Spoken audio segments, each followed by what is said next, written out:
Good morning, good afternoon, good evening to everyone who has joined us for today's Art Basel conversation.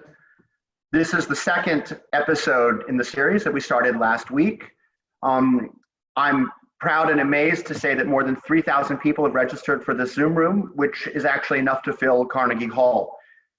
This conversation series is focused on how COVID-19 is affecting the art world and what it could mean for our future. It's an experiment for us, so you may need to bear with us as we learn in public. This week, I'm joined by three people who truly need no introduction: Sadie, Jeffrey Deitch, and David Zwirner. The format is the following. We'll have a question for each of them, a few questions for the whole panel, and then we'll try to move quickly to questions from the audience. You'll see at the bottom of your screen a button with the letters Q and A, and that's where you can put your questions in. We'll then look at them once we're finished with the first two parts of the panel. I'm going to start with Jeffrey Deitch. Jeffrey has been a gallerist, and a curator, an art advisor, an editor in his nearly 50 years in the art world. I think most of all, he's been a gallerist. Deitch Projects was one of the defining presences in New York's downtown scene in the 90s and the early 2000s. Then he moved to Los Angeles to run the MoCA LA Museum. He returned to being a gallerist, though, and now has galleries in both New York and LA. Today, and I have to admit this is a coincidence, but today, as we do this conversation, marks the launch of Gallery Platform LA, which is the beginning of a new collaboration between dozens of LA galleries. I have to say, Jeffrey, I was curious that you're behind it, not only because people associate you so much with New York due to Deitch Projects, but also because I think of you as someone who was always more of a maverick than a federator within the landscape. And obviously I got that completely wrong. So tell me the backstory behind today's launch. When I opened the gallery in Los Angeles, I asked a few of my colleagues, do we have an art dealers association in Los Angeles? And surprisingly, the answer was no. It had never happened. And we're all very busy, so even though there was interest, never got to the point of actually organizing it. But with the current crisis, thought this is the time. So called up a few colleagues, everyone was on board, and we prepared a list. It was 65 Los Angeles galleries that we knew, wrote to every start a gallery online platform and a Los Angeles Gallery Association. Everybody signed on, and in fact, people are clamoring to join. Now we are up to 81 galleries.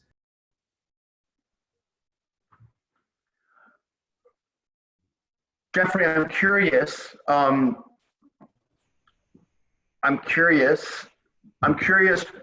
the following. That's a lot of different types of galleries. How do you organize them? How do you choose them? What is it? And also, what's the process there? And then obviously there's more than just the galleries on this platform, if I'm not mistaken.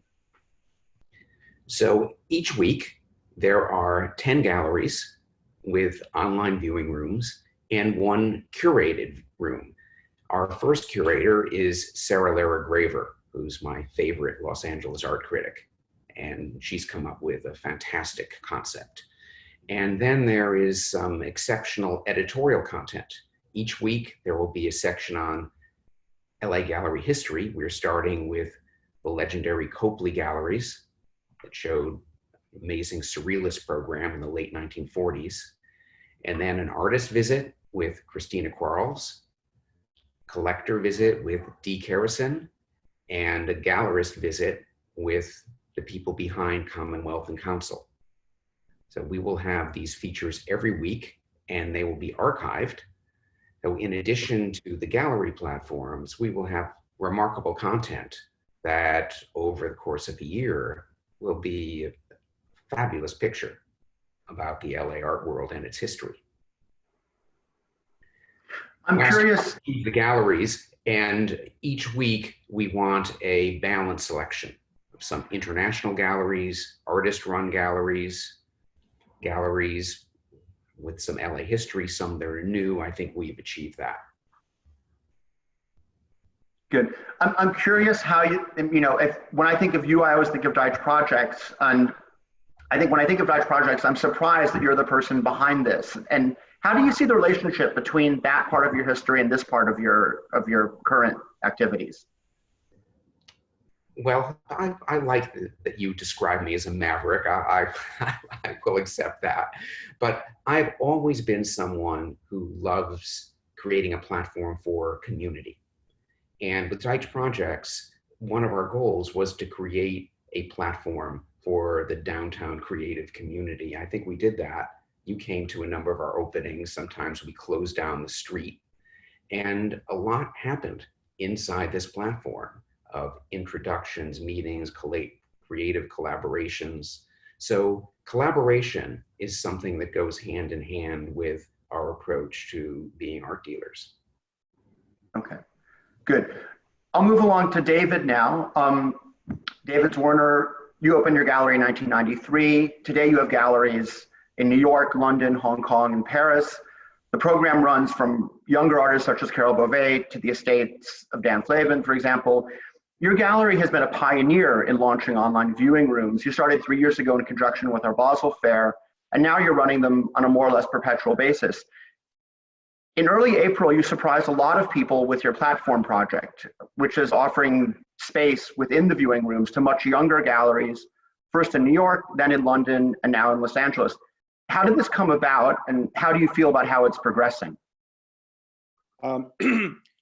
In hindsight, one tries to, make it look and sound like it was all planned and well thought out, but it was the exact opposite. I hate to admit that I'm a veteran of complete shutdowns.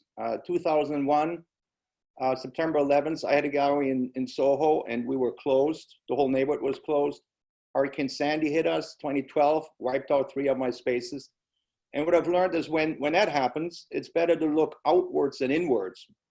And so when we were all kind of finding our new work from home kind of places, and we started talking to each other, we realized that our clients don't really want to hear from us, but we want to do something. And I have a really great young team in the gallery. My son Lucas, my daughter Marlene, our colleagues Alec, Tor, Christina, Julia, in touch with a lot of young galleries. And sort of organically, this idea grew, was born to invite them on what we have built over the last 3 years. And once we reached out to a couple of them, we realized that there was a real excitement around that project. And I thought it was wonderful because it gave us something to do when there wasn't much to do.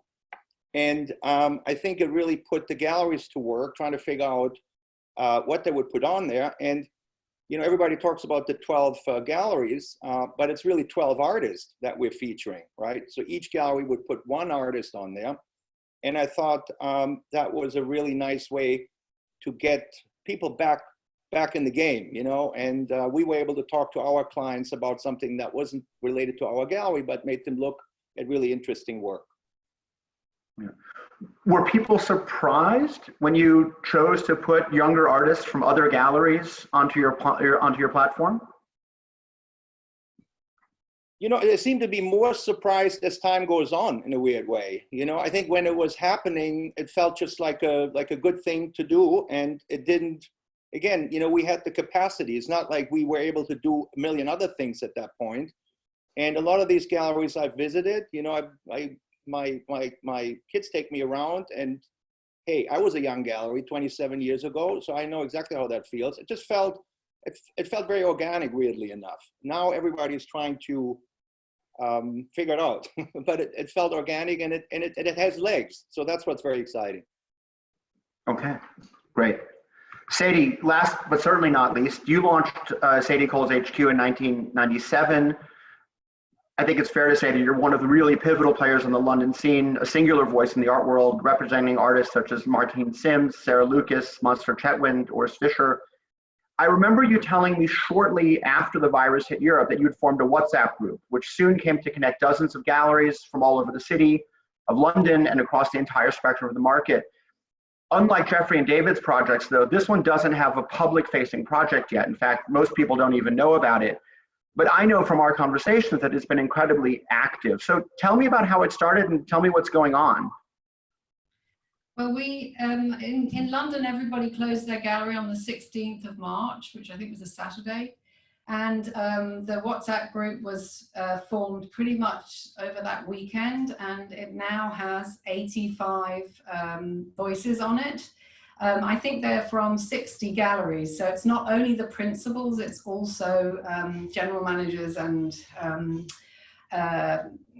other members of staff. It started off very much as a support group for logistic questions. So it was, we were dealing with things like how to deal with the government's furlough scheme, legal advice, how to deal with negotiations with landlords, that kind of, how to deal with staffing issues, and all of those things. It was quite interesting because the group encompasses such a broad range of galleries. So there are galleries from David's London Gallery, Gagosian, me, Simon Lee, lots of galleries, all, you know, and also some very, very young galleries who've only been open less than a year. So the sharing of that information was really, really interesting and open and generous and supportive, I hope, for everybody. Since that initial start, the conversations have been enormously wide-ranging, and it is leading to a plan to have a more public face.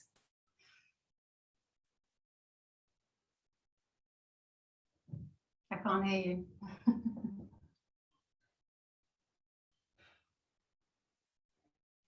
I'm curious what kind of collective actions you guys have taken as a group. Like, what are some of the ways in which you've been able to collaborate in a, you know, in a productive way across the, I think what's most interesting to me is the fact that you have galleries who have, you know, legal departments or very good legal advice, and other galleries who, you know, are maybe like 3 people in, you know, in a former shop in the East End. And so how does it work? How do they help each other? Just sharing of information about, like, the negotiation process with landlords, for instance, that kind of thing, negotiations with shippers, sharing information about how shipping costs have increased so rapidly due to a lack of aviation traffic. We've been doing some negotiating with art fairs, Marc. Indeed. Collective action. Good. Do you want to tell us already some of the ideas you have for more public-facing things that's coming out of this group? Yeah, there's a platform that's called London Collective. That there's an idea that there would be a site that is more like an exhibitions listing site or a gallery listing site. So it would picture the scene of London's exhibitions all on one site. So if you're interested to see what was going on in London right now, you would go to that site and you'd be able to look at what's going on in St. Nicholas Gallery, or you'd be able to see what's going on in Sid Motion Gallery, or you would be able to see what's going on in Vanessa Carlos. That is being organized by Vortic, which is Oliver Miro's creation, and he's very generously sharing that with everybody. And it was initiated by Pilar Correas as part of this group, so it's a sort of sub-version of this group. But there is also another thing, which is there's a kind of idea that we will all collectively reopen, re-energize, create an event around London when we're in a position to do so. Okay, good. And now a few questions for all of you. David, I'm curious, you know, do you see this collaboration as something that will continue indefinitely, or do you see this as something that's more during this period of the pandemic? You know, I would say I'd hope it goes on. You know, we are now doing our first iteration of platform. We'll do Brussels, Paris, or Paris, Brussels in a week's time. Actually, right now, I think we have 37 galleries on our website. So we're hosting 37 colleagues, which is really kind of amazing and beautiful. You know, I asked my folks to tell me a couple of stats to share. You know, we didn't expect people to tell us what they're selling, right? That's their own business. But anecdotally, we've heard about sales. So what we've heard anecdotally adds up to $1 million or a little more. So that means galleries are really selling, especially if the price point is mostly below $50,000. Things start at $2,500. And we also know how many people have clicked on the website on that particular part of what we're showing there. And that's by the end of this week, 100,000. So there's a real appetite for this. And I'm excited to bring it to Paris, Brussels. You know, I guess the issue here is, you know, right now we're staffing it. We're obviously not charging anything for that, and it should stay that way. But probably eventually it has to become more of a cooperative kind of activity where some of the people that are on it will also do some of the work, because obviously that'd be a little harder to keep going. But I do feel that this kind of curated spotlight on young galleries across the world is really exciting. I find it really exciting. And I know that when we speak to our clients, they really like what they're seeing. And they're like some breakouts, you know, you was mentioning Sit Motion, you know, Sit Motion showed a young British painter called Max Wade. And I think they sold 6 or 7 paintings. And all of a sudden, you know, there were even some shows that came out of this. So it really works for the gallery. So hopefully we can make it something that can stick around. Yeah. I mean, Sadie, Jeffrey, obviously, I can imagine how your projects would move forward. I'm curious, do you think they'll change, you know, as we hope the crisis diminishes, as the pandemic passes? You know, can you imagine how they might evolve when we're operating in a different set of circumstances? Either of you? Los Angeles. So there's a real need to help visitors, particularly visitors from out of town, how to navigate the Los Angeles gallery scene. So we will have maps, suggested itineraries, coordinated openings, recommendations of restaurants where collectors can have lunch. So many of these essential services to help the art community, to help the galleries. And there is tremendous enthusiasm about these editorial features, visits with gallerists, collectors, and this is going to create coherence and a sense of community beyond what exists now. So we are definitely going to continue. As David mentioned, of course, you know, these kinds of platforms have a cost to them. They require a certain amount of investment, a lot of time. What's the long-term thinking behind how this sustains itself on the financial and sort of executional front? In Los Angeles, we've invited a potential sponsor, and so see if that happens. And then there will be very moderate dues from the galleries in the association, and galleries that are more experimental and can't pay anything, they're still welcome to be part of it. You know, I'm being asked that a lot, you know, how is that a business model and how does it evolve? And I think it is successful just because it's not a business model.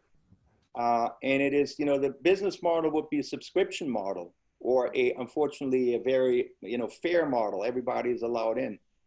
And I like that this is a curated model. You know, it's a peer, it's really, you know, you start calling one young gallery and then they recommend somebody else. So it's kind of a peer selection that happens. And you know, I think the key to anything that any of us do online is the quality of the work and the quality of the editorial. There's so much stuff out there and so much of it is boring and you don't want to see it. So to cut through, you really have to have a kind of a great offering. And I think the moment you make it a business model, it kind of collapses probably to some extent under the weight of maybe information that is not so interesting. You know, I read about, ironically this morning, I read in the New York Times an article where NADA is presenting a new model. And, you know, I don't quite understand it, but it's sort of, the galleries come together, there's a certain kind of cut from sales. So every artist gets something, every gallery gets something, and obviously NADA gets something. And I think if there are cooperative models that can come out of that, that work for example, like the infrastructure that we've built. That's water under the bridge. I'm totally happy to put that out there. But the manpower is real. It takes away from what we could be doing elsewhere. So I don't know. I think what's going to happen, just because we're all working together much more closely right now, good ideas will bubble up and kind of will lead the way. Sadie, I'm curious how you see this 85-person WhatsApp group sort of operating in the future, because obviously part of it is that people have a lot more time now than they might otherwise, and also in probably a lot more similar problems to each other. As things return to normal, how do you see this group evolving in terms of its functions and its focuses? I think, like in the real world, in the digital world, you put people in a room and they start talking to each other, especially creative people, and they start coming up with some good ideas. And even in the first few conversations with my colleagues, there have been ideas about themed shows or shared shows. It shows where that I might show an artist that someone else represents. So I think that it's absolutely certain that interesting collaborations, fresher ideas will come from having people in a room. And everybody seems, I wouldn't say the word, I wouldn't use the word relieved, but sort of excited to make this connection. I mean, collaborations between galleries are not a new thing. Obviously, people have done this for a long time. In fact, Art Basel itself was founded by 3 gallerists, as were several other art fairs. Gallerists have worked together around artists for a long time. Do you feel like the current situation creates a different kind of collaborations than the one you've seen in the past? I mean, between the 3 of you, by my count, you have more than a century of activity in the art world. So obviously you've seen a lot. Is there something special about the situation and the collaborations that are coming out of it? Jeffrey? I think what's most pointed is the speed at which it is happening. And that's kind of remarkable. I mean, literally, this has been a very, very short period of time, and so much has already happened.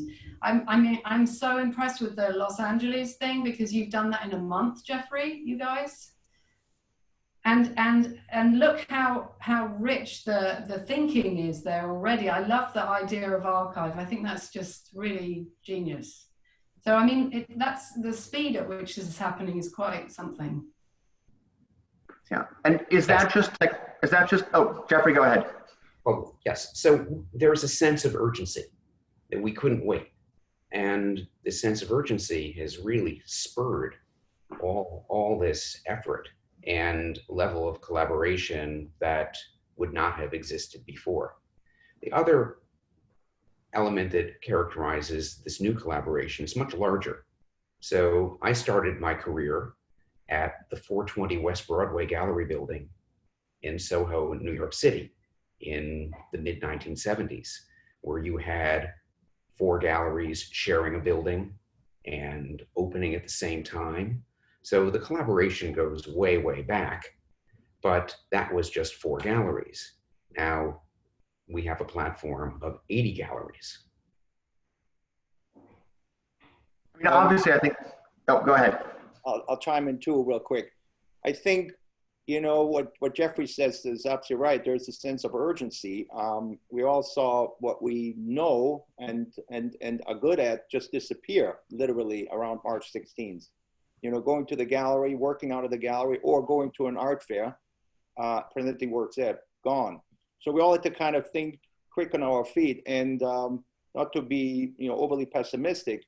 I sense that this year we'll have all kinds of headwind. Not to mention that summer is usually headwind to begin with. Art Basel, which would happen next month, is not happening, which is a total keystone. So I think, you know, necessity is the mother of invention. I think we really have to kind of think together and create a marketplace for all of us that's sustainable and that's exciting our clients, right? And the interesting thing that happens if you curate something well online, you create a sense of urgency that clients actually will make a decision, which is much harder if you have an individual outreach happening. Individual outreach might be the client says, oh, David is calling me, things must be bad, right? But if you present something really great where there's a competitive nature, you can actually get the excitement back into our business, and that's what we need. I think it's also very urgent right at this moment to protect and support and nurture the younger galleries, because they were already stressed before this in terms of how difficult the market is and how expensive rent is, everything. So this is really also a moment that you know, collaboration helps people who need that support, and it's never been more necessary than now.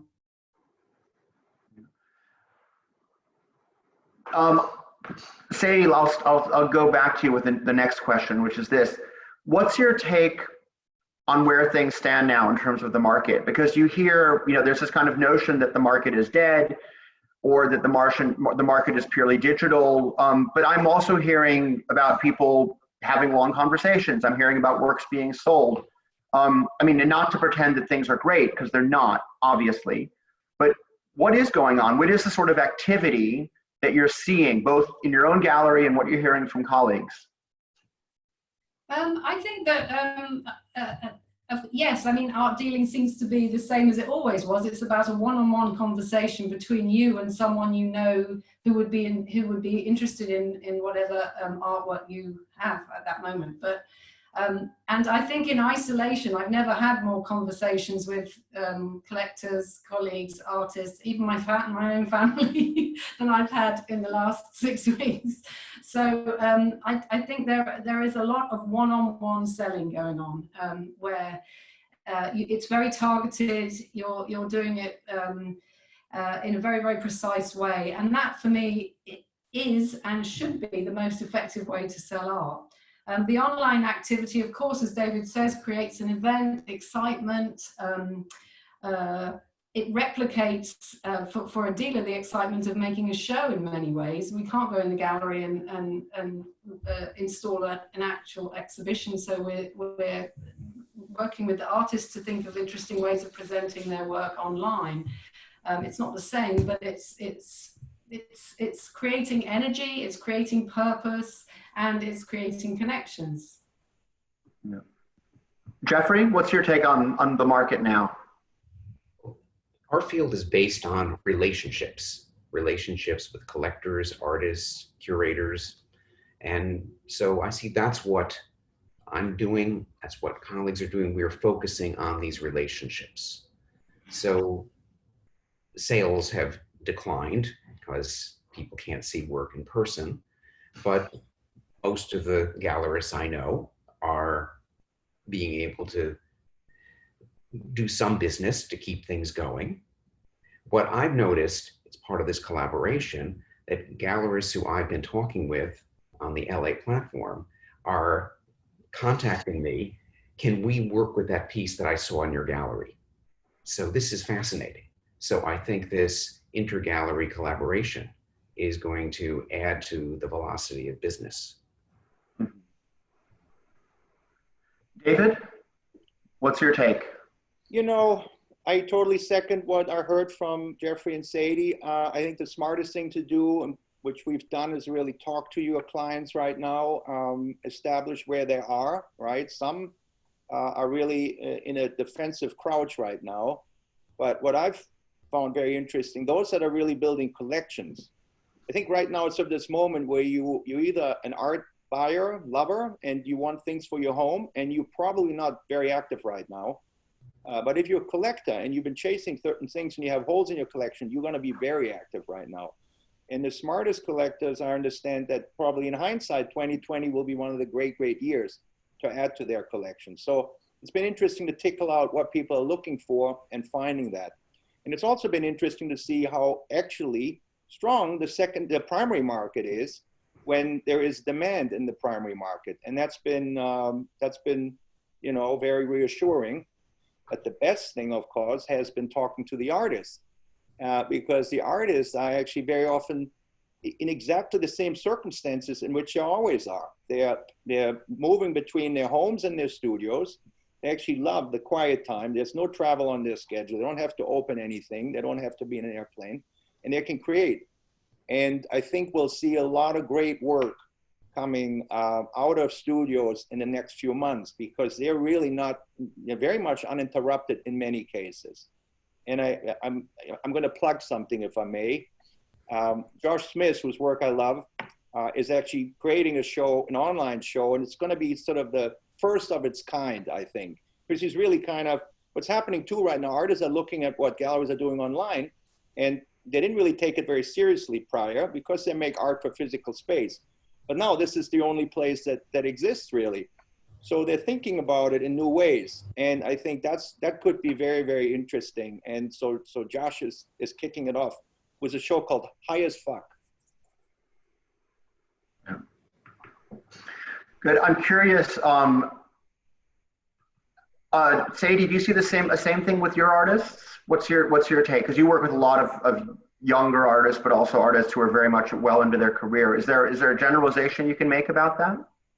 Yeah, for sure. The most interesting projects are going to come from the artists, in the same way that the heart of it, the beating heart of every gallery is the artists and the works they're making for you. So I kind of, as I said, we seem to be at the very beginning of this extraordinary moment and this shift to digital. And I think that we will see increasingly interesting material coming from artists as they get their head around how to make their own online platforms. And one of my favorite right now is Darren Vader's Infantry 19 project. I don't know if anybody's seen it, but Darren Vader is an artist who plays with the conventions of how art is received and messes with it a bit, and he's made his own online viewing room platform, which is him and a group of artists, and what they're doing is they're selling unsold inventory. It's actually an absolute joy to look at. It's so fresh and so interesting. Sorry, that's my son. Okay. I'm going to start with taking some questions from the audience. I'll address the first one to you, David. And the question is, and several people have asked similar questions. Obviously, right now, virtually all sales are being done digitally, whether it's a voice telephony, people calling each other, or via websites or emails or WhatsApp or Instagram. How much of a shift do you see in the long run, once galleries are open, once art fairs are happening again, towards the digital? How much of this will stick and how much of it will shift back, in your opinion?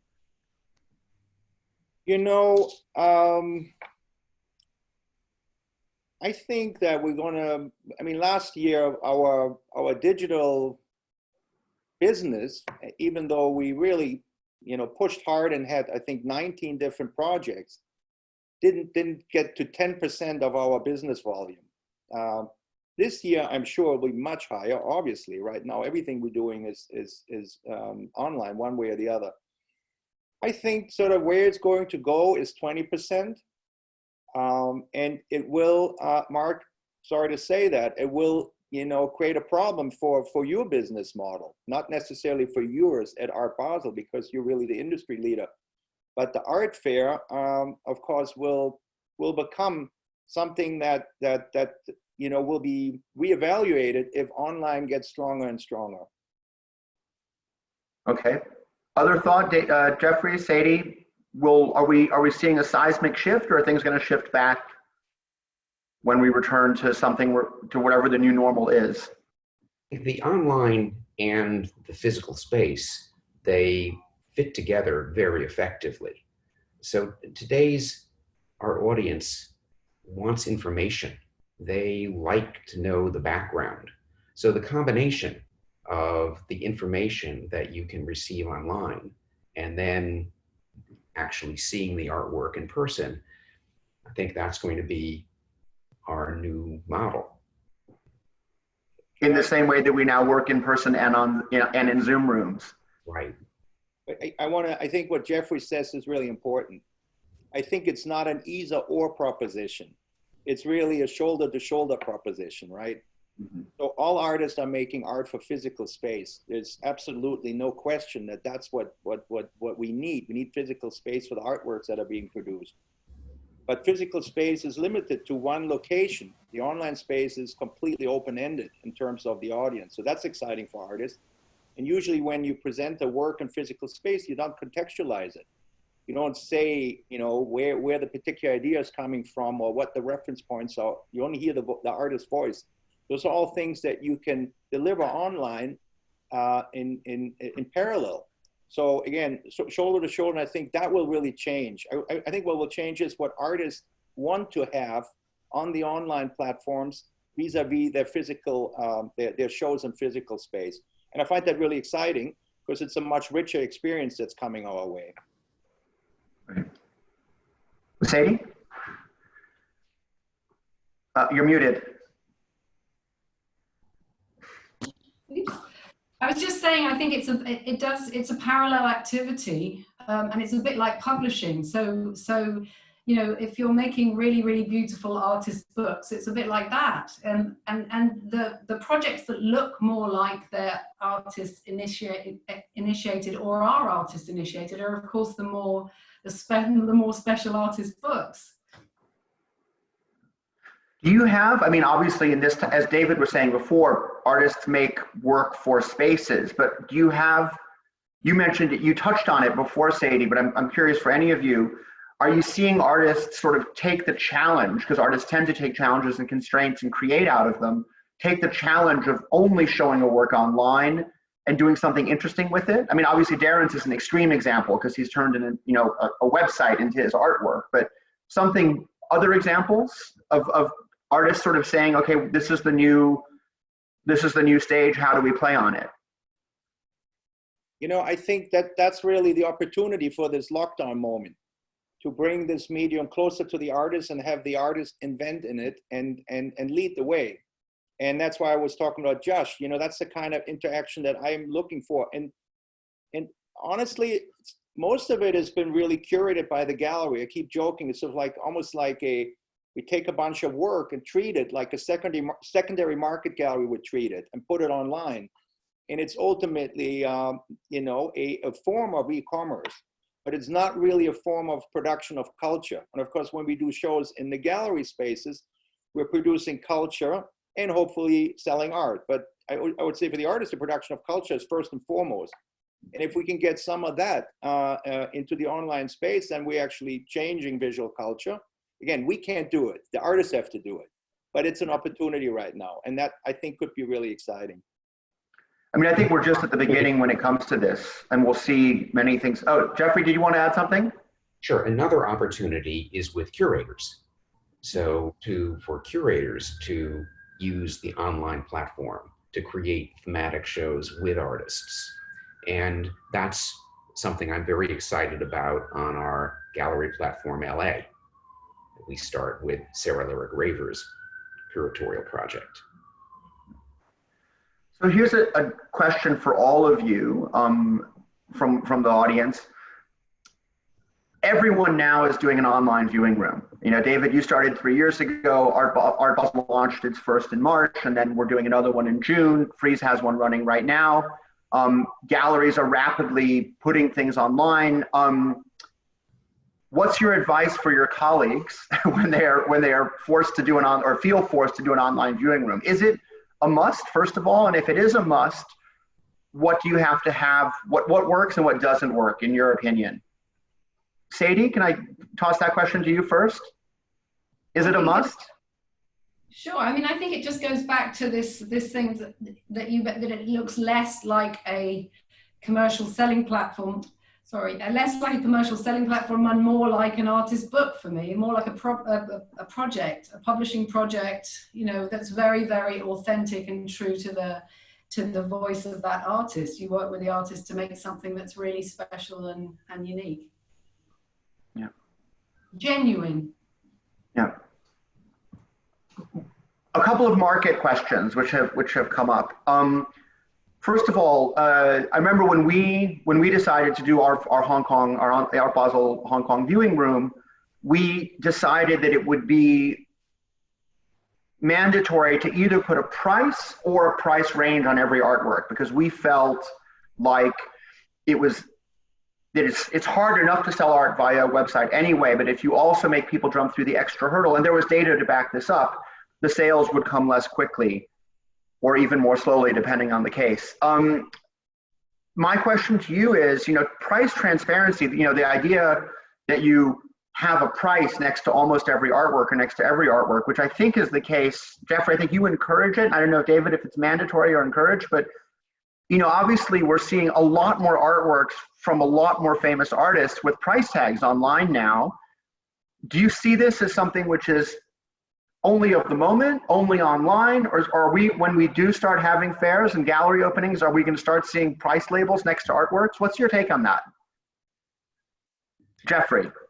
Okay, so one of the reasons why I never printed prices on the labels at art fairs is because when the collector asks you what's the price, that's your opening to start a conversation.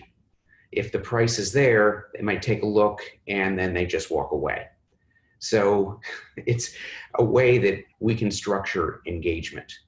Online, yes, we are encouraging on the LA platform everybody to post prices because it's a much more efficient setup. And that really starts the conversation with the email to the gallery. Mm-hmm. David, Sadie? Yeah, sure. We've been completely transparent up to this moment, and I can already see what will happen. I think in the primary market, it's great to be transparent. In the secondary market, now we're getting consignments from collectors that don't want us to be transparent. They want us to know the clients that ask. A little bit like at an auction when price on request, right? So while I would love to be completely transparent, it's probably not going to be that way. It's going to be a hybrid. I think that's perfectly fine. Not every price needs to be available for everybody. It's been really great for platform. The younger galleries, we really encourage them and ask them to make sure that everybody sees the prices, because there you might see a work.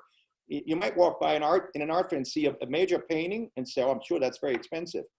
And then again, looking at Sid Motion and Max Wade, those are wonderful paintings, and they're really, it's a very young artist just starting his career. They were really not very expensive. So it was, I'm sure that was a surprise and helped drive sales. So I think price transparency is a great thing, and one should strive for it. Sadie, I'd love to hear your view on this. I pretty much agree with what Jeffrey and David have said. Yeah, I don't really know what to say. Sorry. Okay. I've gotten a handful of questions on this topic, and I thought it would come up. I'm going to throw this to you, David, because you mentioned auctions before. What's your take on the Sotheby's Gallery Network platform, sub-site, in which 8 galleries have put works, some of them relatively new, some of them quite old, onto the Sotheby's platform? I have to tell you that surprised me a little, to be honest. And this is the time to be collegial, so you're putting me a little bit on the spot, right? But I sort of been thinking about my business for 27 years as one of the things I'd like to do is place work well for the artists I represent and keep it out of the auction cycles, right? And so to collaborate with the auction houses seems like a leap to me. And I wouldn't do it if they would ask me, let's put it that way. But if there are great results for the galleries that participate in this difficult market, then it's a good thing, of course. Yeah, I mean, certainly a time of crisis is also a time of experimentation. Jeffrey, do you have a take on this? Well, I had a conversation with David when he was talking about starting extending his platform to Los Angeles galleries, and I was talking about Gallery Platform LA, and David said, well, the more the merrier. So I think right now anything that helps galleries to reach a larger audience and make sales, I'm for it. Okay. Another question from the audience. David, you said that this would be potentially troublesome for fairs.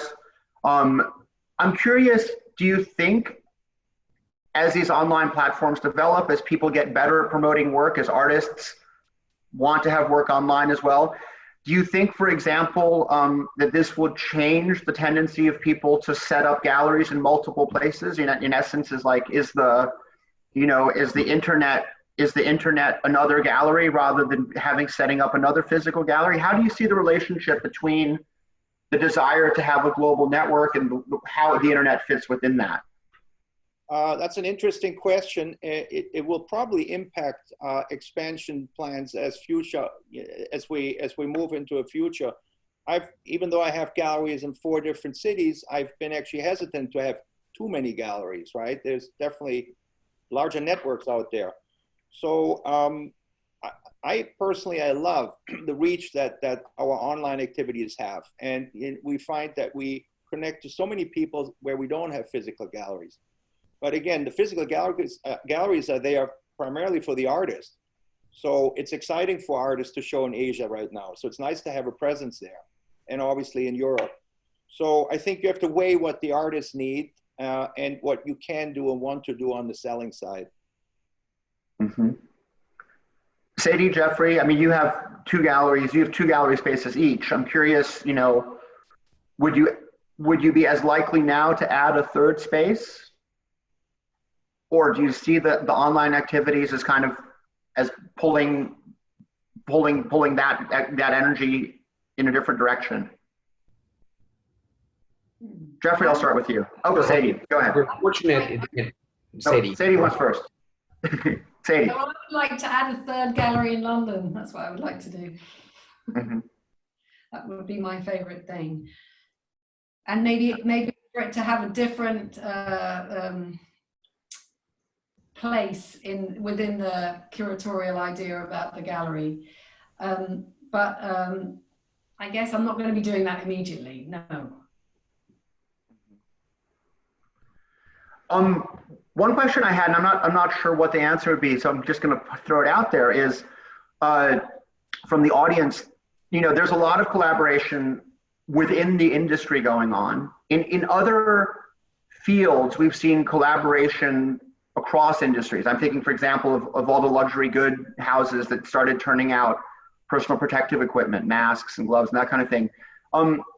Have you also seen collaborations or discussions with people in other industries in terms of pushing things forward for your own industry or together? I mean, I imagine, I could imagine, Sadie, for example, that there are a certain amount of discussions with other forms of culture in London, for example. I'm just hypothesizing here, but I think one of the interesting things is always to talk to people in other industries. Do you see that kind of collaboration going on, either formally or informally? There is something going on actually at the moment. There's one of the institutions is forming a kind of creative think tank across different creative fields, which I think is going to be very, very interesting. I just heard about that today. And there are certainly sort of publishing people who've reached out to us, magazine people. I just think people are really wanting to make connections and think through new models for to make things happen. Yeah. I mean, I can say I certainly now have been having many more discussions with and about other industries that are in the live events business, whether it's musical events or theater or that kind of thing, because in a sense, we're all in the same boat. And I think, culture in general, if you look in New York, if I'm not mistaken, at this point, arts is considered phase 4, which means it's the last sector to open. And obviously, there's been a big political debate, and I think some lobbying around that as well. David, Jeffrey, cross-industry collaborations, are you seeing it or hearing about it, doing it? I haven't heard that much in New York, to be honest, but I also have been, preoccupied with what I'm doing right now. So maybe it's out there and I'm not hearing about it. It does feel, however, that the museums, the public institutions, the smaller ones, are really suffering right now. And I think they're, there's a lot of fighting for the survival kind of energies out there, especially with the non-collecting, smaller artist-centric places. Yeah. I mean, this is obviously, Sadie talked before about the essential need to support younger galleries who always have a pretty tenuous path. Do you see the collaborations that you're doing now extending out into the nonprofits, into the smaller museums, into the Kunsthallen kind of spaces? Because obviously, I think those have always been a critically important part of the way that artists, develop their careers, have their first shows in other places. Is there the bandwidth to fold them in as well? I mean, Jeffrey, for example, where do the many institutions, some small, some big, fit within your platform now and looking forward? Yes, we made the decision to limit the platform to commercial galleries. And a lot of the experimental galleries are only semi-commercial. The Los Angeles museums, nonprofits, people are very excited about connecting with us. And so some of the curators for the projects will come from these institutions. We will do stories on the institutions. So it's very much about the whole community. Mm-hmm. It's funny because I reached out to somebody in that non-for-profit world and essentially offered up the platform idea.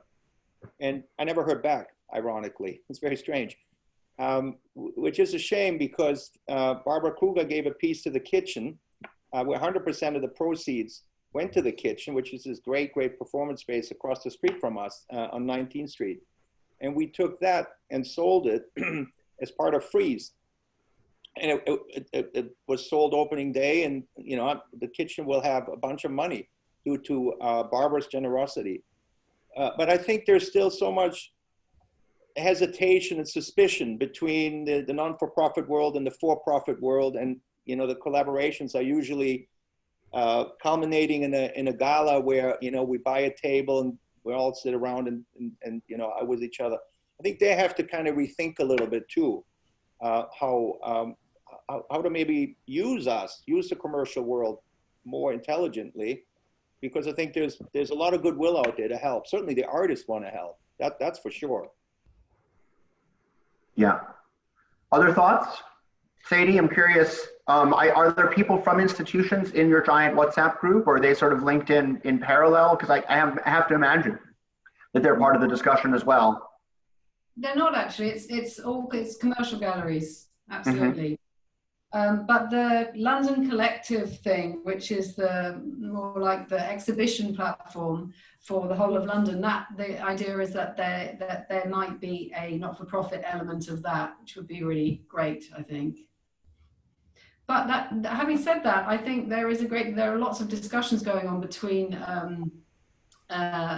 colleagues who are not necessarily working for commercial galleries. I mean, speaking to curators in London and working out how they are planning to reopen their institutions, how they're going to have to approach fundraising in a completely different way. It's going to be a very, very tough environment for museums, both in America and in UK and Europe. Absolutely. Up. I think we all just have to get on board. We need them.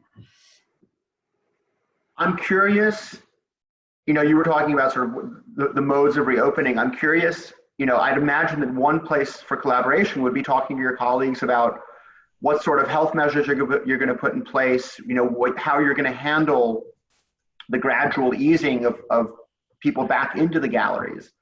And I'd be curious to hear, maybe Jeffrey, I'll start with you. Do you have a sense for what it's going to look like when galleries in LA reopen? And will there be a kind of unified or semi-unified approach, or do you have the sense that everyone's going to treat it differently? Well, we're all talking about this.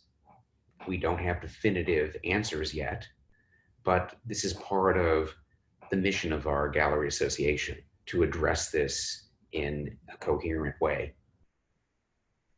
Yeah. David?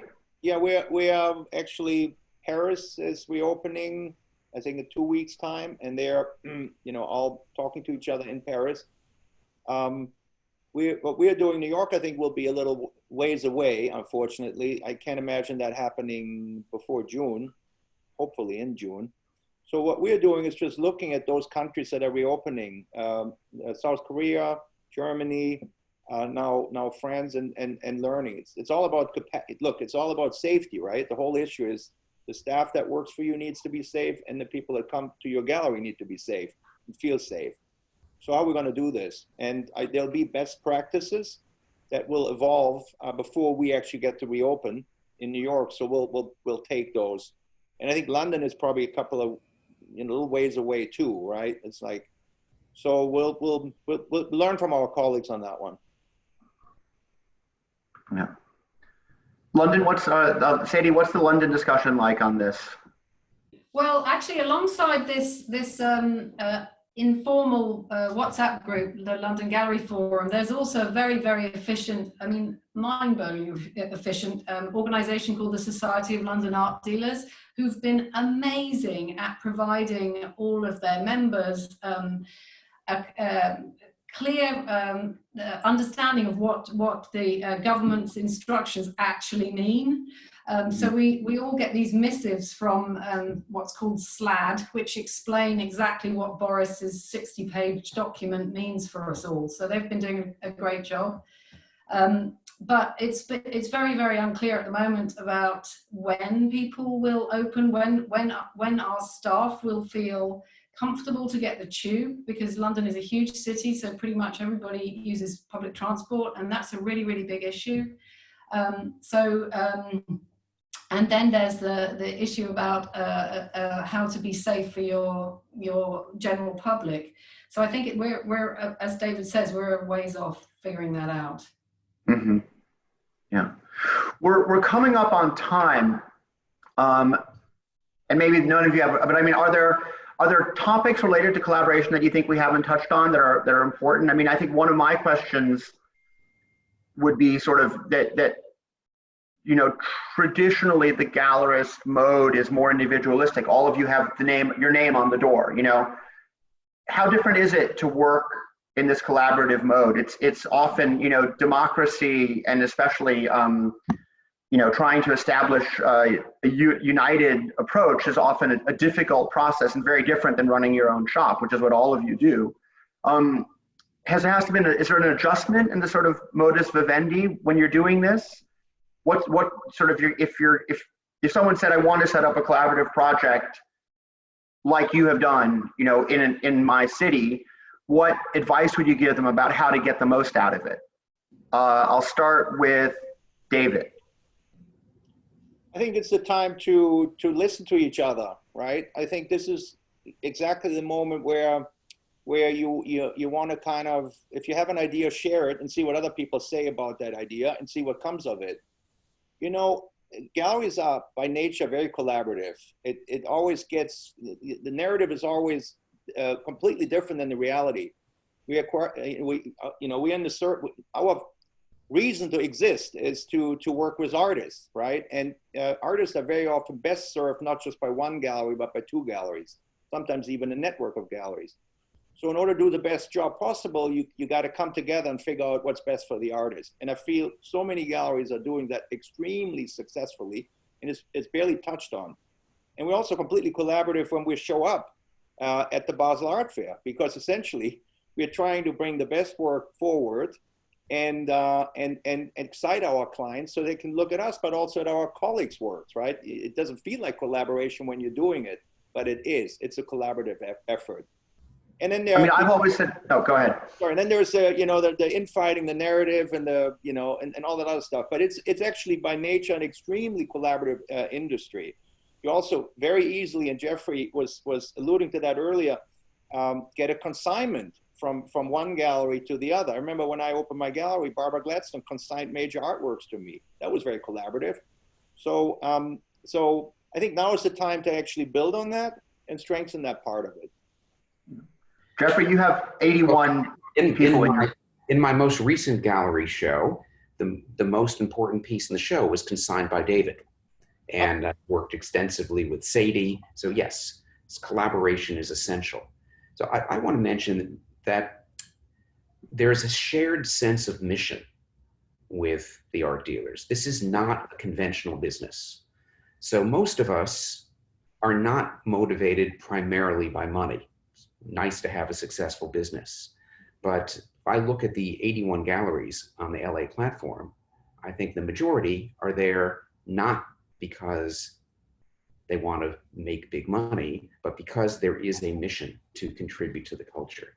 And this is one of the reasons why the collaboration is working and why it's so exciting. May I add? Sadie, I'd love. Oh. So just because, when this platform project came about, in a funny way, what you just said, Jeffrey, it's so amazing. If you walk around any city, London, New York, Los Angeles, and you go to a bunch of very young gallerist dealers, and you see the commitment these young colleagues have to what they do. I mean, it's almost like zealots, and the last thing they're thinking about is making a lot of money. They really are there to help bring culture into the world. And that is so admirable and kind of so wonderful, and hasn't changed. It's always been like that. You always have that energy. And so that's why, it's been so much fun to kind of do something in that corner of the world. Sadie, your thoughts? Well, I mean, the key to collaboration is transparency and equality. That's what I would say. That's my advice. Just do as much of that as you can. Okay, good. We are officially in overtime, and I don't want to take too much of people's time. So I want to thank you, all the three of you, very much for taking the time to share these thoughts, to have this conversation. For next week, we have Ann Pasternak of Brooklyn Art Museum, Phil Tenari of UCCA Beijing, and Zoe Whitley from Chisenhale Gallery, talking about what it will be like to reopen, the importance of reopening museums. They'll be joined by the writer and institutional advisor Andras Santo, and I'll be moderating again. It's actually at exactly the same time as it was this week, 5 p.m. Central European time. You'll be able to sign up early next week. And this panel, so you can read and watch the words of wisdom that came from our three panelists, will be archived on Art Basel's YouTube channel shortly. I hope to see you all next week. Until then, please stay safe. Keep supporting the arts, collaborate where possible, and let's see what comes of this. Thank you very much, everybody.